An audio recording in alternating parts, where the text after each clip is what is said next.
जूही जब स्कूल से घर लौटी तो वह थोड़ा परेशान थी। परेशानी का कारण था कि आज उसकी टीचर ने एक अलग तरह का होमवर्क दिया था। सभी छात्रों को चारों ओर बढ़ते प्लास्टिक प्रदूषण की रोकथाम कैसे करें विषय पर प्रोजेक्ट बनाना था। इसी प्रोजेक्ट के अंतर्गत एक छोटी सी कविता भी लिखनी थी, ऐसी कविता जो लोगों को प्लास्टिक का कम से कम उपयोग करने के लिए प्रेरित करे तथा आसानी से सभी इसे याद भी रख सके। जूही मेधावी छात्र थी और लगभग हर विषय पर उसकी अच्छी पकड़ थी, मगर कविता लिखनी तो उसे बिल्कुल भी नहीं आती थी। उसे समझ नहीं आ रहा था कि वह इस प्रोजेक्ट को पूरा करने के लिए कविता कैसे लिखेगी। अध्यापिका का सख्त निर्देश था कि यदि कोई विद्यार्थी किसी भी कवि की लिखी कविता को अपने प्रोजेक्ट में शामिल करेगा तो उसकी माइनस मार्किंग कर दी जाएगी। पर जूही की समझ में कुछ नहीं आता था, इसलिए घर आकर वह बिना कुछ खाए पिए उदास होकर एक ओर बैठ गई। मम्मी ने पूछा, जूही क्या बात है, आज तुम इतनी चिंतित क्यों हो? जूही ने सारी बातें अपनी मम्मी को बताई। जूही की बात सुनकर मम्मी बोली, इसमें इतनी चिंता करने की क्या बात है, तुम भी अच्छी कविता लिख सकती हो। मगर कैसे? जब अध्यापिका ने समझाया तो मुझे कुछ समझ नहीं आया।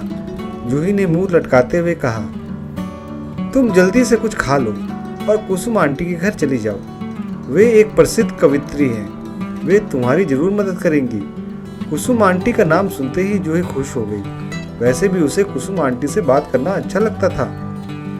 वह झटपट कपड़े बदलकर कुसुम आंटी के घर पहुंच गई। जूही को देखकर कुसुम आंटी खुश हो गई। जूही ने कुसुम आंटी को अपनी समस्या बताई तो वे मुस्कुराने लगी और बोली, चलो हम अभी कविता लिखना शुरू करते हैं। विषय तो तुम्हें पता ही है कि देश को प्लास्टिक से मुक्त कराने के लिए देशवासियों को जागरूक करना होगा। अब तुम सोचो कि हम इसमें क्या क्या लिख सकते हैं? कुसुम आंटी ने पूछा। जूही ने सोचना शुरू किया। जल्द ही उसके दिमाग में कुछ बातें आ गई। उसने वह बातें कुसुम आंटी को बताई।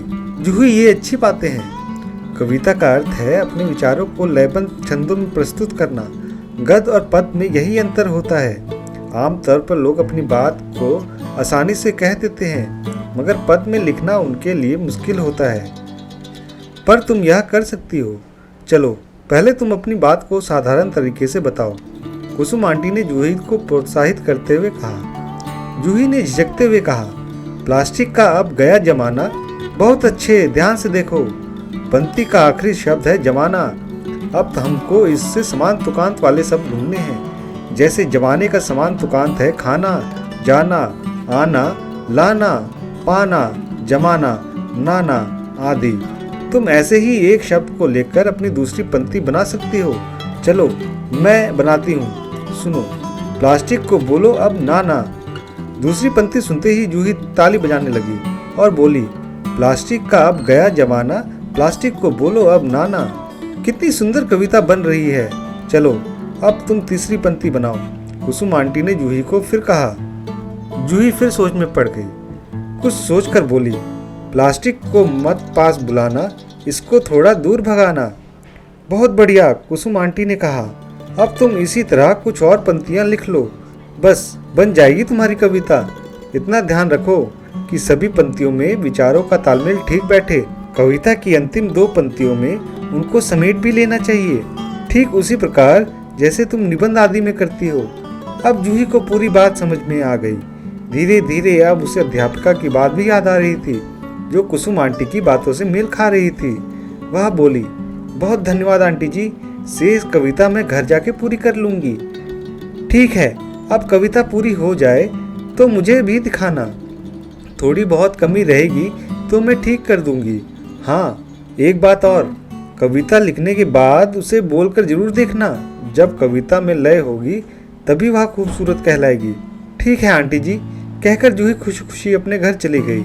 अब उसे प्रोजेक्ट पूरा करने में कोई डर नहीं लग रहा था। साथ ही उसे यह भी खुशी थी कि वह पहली बार कविता लिख रही थी। उसने सोचा कि मैं अपनी पहली कविता सुंदर अक्षरों में लिखकर अपने कमरे में सजाऊंगी।